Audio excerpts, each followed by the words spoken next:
अरे कहाँ जा रहे हैं हम लोग? हे माता रानी, कहाँ फंस गई मैं? और छोटी गुड़िया में ऐसे देखा कि इसका किस्सा हुआ। अरे बोलो। पता हे नहीं भगवान, मैं कहाँ फंस उसको गई? लिटरली वो अरे सामान बताओ मंगवा ना। रही है अरे वो है तुम ना। फिक्र क्यों करती हो? बहुत छोड़ो अमीर ना, लोग हैं, तुम्हें अपना लेंगे। मैंने सारी बात कर ली है, को बस लो कुछ बस गड़बड़ मत छोड़ करना तुम। दीजिए बस। ठीक है, मैं तुम्हें घर वालों के बारे में सारी एक एक चीज बताता हूँ। ये है कमलदास की हवेली। 2-3 पीढ़ियों पहले कमलदास यहाँ इस शहर में आया, पौधों का व्यापार किया और 70 साल होने पर मर गया। लेकिन अभी भी ये हवेली कमलदास की हवेली के नाम से ही जानी जाती है। ये है इस घर की इकलौती बहू दिया। इसने इस घर को अपना सब कुछ दिया, जवानी दी, जिंदगी दी, जिस्म भी दिया, वंश के काफी सारे चिराग भी दिए। बस एक बात जो सिर्फ उसी को और अब आपको पता होगी, इतना ये इतना है कि उसके पति इम्पोर्टेंट है। बाकी आप समझदार हैं। इस घर के पौधों में बीज किसी और का ही है। ये है कृपाल, बहुत अच्छे इंसान हैं, लेकिन इनके भाई की वजह से काफी परेशान होते हैं। जब मौका मिले तब उसके भाई का खून कर दे, इतना गुस्सा होता है। लेकिन इन भाई साहब को तो ये भी नहीं पता कि इनके बागीचे में जो फूल खिले हैं वो उनके बीच से उगे ही नहीं हैं। ये है मनोज, लेकिन हरकतें सारी पागल मजनू वाली करते हैं। इनकी बीवी 1-2 साल पहले स्वर्गवासी हो गई और ये यहाँ हवस के पुजारी बने हुए हैं। जहाँ जहाँ इसे देखा जाता है वहाँ की औरत उसके आंखों में देखती ही नहीं है। अगर कोई देख ले तो वो उसे वश में कर लेता है और इस्तेमाल करके छोड़ देता है। हे भगवान, मुझे तो बहुत फिक्र हो रही है। सारी बात कर ली है मैंने। होय! साल भर कायदे से किया है कि अगर पूरा हो 40 ये लीजिए चाय। और वह अगर मैं तो परेशान हो गया हूँ इस मनोज के बर्ताव से। जी करता है मौका मिलते ही उसे मौत के घाट उतार दूं। 4 गुना में आप भी ना, मैं तो कब से कह रही हूँ मनोज भैया की शादी करवा दो किसी अच्छी सी औरत से। और वैसे भी उसको कौन सी लड़की मिलने वाली है?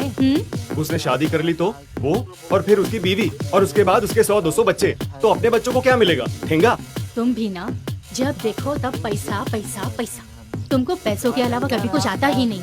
कभी तो दिल से सोचा करो, कहीं ऐसा ना हो पलक झपकते सब कुछ हाथ से ना फिसल जाए। कौन करेगा इस चूतिया सांड से शादी? और हर दिन दारू पीता रहता है, कहीं भी पड़ा रहता है। एक तो मेरा जुड़वा भाई है, काम वो करता है और सारी चीजें मेरे ऊपर आ जाती हैं। और तू मत सिखा मुझे कि क्या करना है क्या नहीं, सब मुझे अच्छे से पता है और ज्यादा चितर पितर करने की जरूरत नहीं है। तुम तो बस मुझ पर ही रोक जमाया करो। पता है तुम्हारे भाई के बर्ताव से इस घर में एक भी नौकरानी नहीं है। सारा काम दिन भर मुझे करना पड़ता है। चुप रहो, जब भी देखो तब बकर बकर करती रहती हो। और ये गोपाल का बच्चा कहाँ मर गया? एक वही तो बचा है वफादार इस घर में।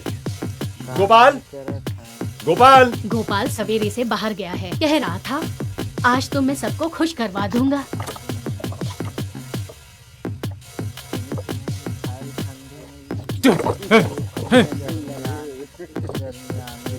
अरे अरे,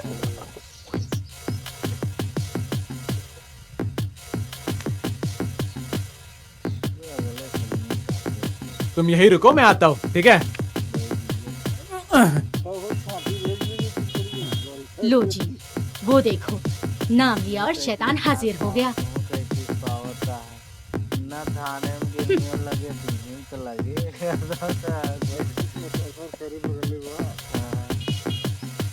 क्यों महाराज, कहाँ दिग्विजय करके आ रहे हो? याद आ गई इस घर की? साहब ऐसा मत कहो, आपके ही काम से तो क्या था? मुझे क्या पागल कुत्ते ने काटा है जो मैं घर का पता भूल जाऊं? और मेरा काम वो तो तूने किया ही नहीं होगा। पता है तुझे, इस घर का काम कर करके थक गई हूँ मैं, कभी खत्म ही नहीं होता। साहिबा, आप ही का काम किया है। कहाँ गई खुशी? ए खुशी, ए खुशी! आप रुकिए साहिबा, मैं उससे लेकर आता हूँ, ठीक है? मैं आया। किसे लेकर आया है? कौन है? पता नहीं।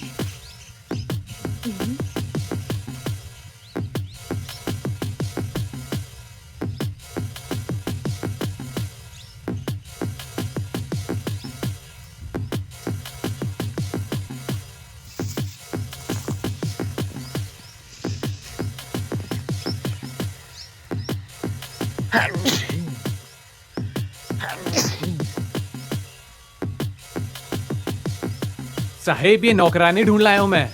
ये देवदासी है, इसका नाम खुशी है। इसके माता पिता कोई नहीं है।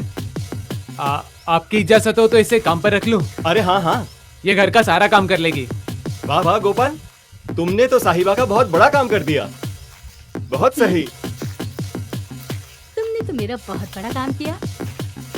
मेरा तो सारा बोझ हल्का कर दिया। लेकिन ये सब काम कर लेगी ना अच्छे से? यहाँ आओ, आओ लड़की। अरे आओ भाई, शर्मा क्यों रही हो?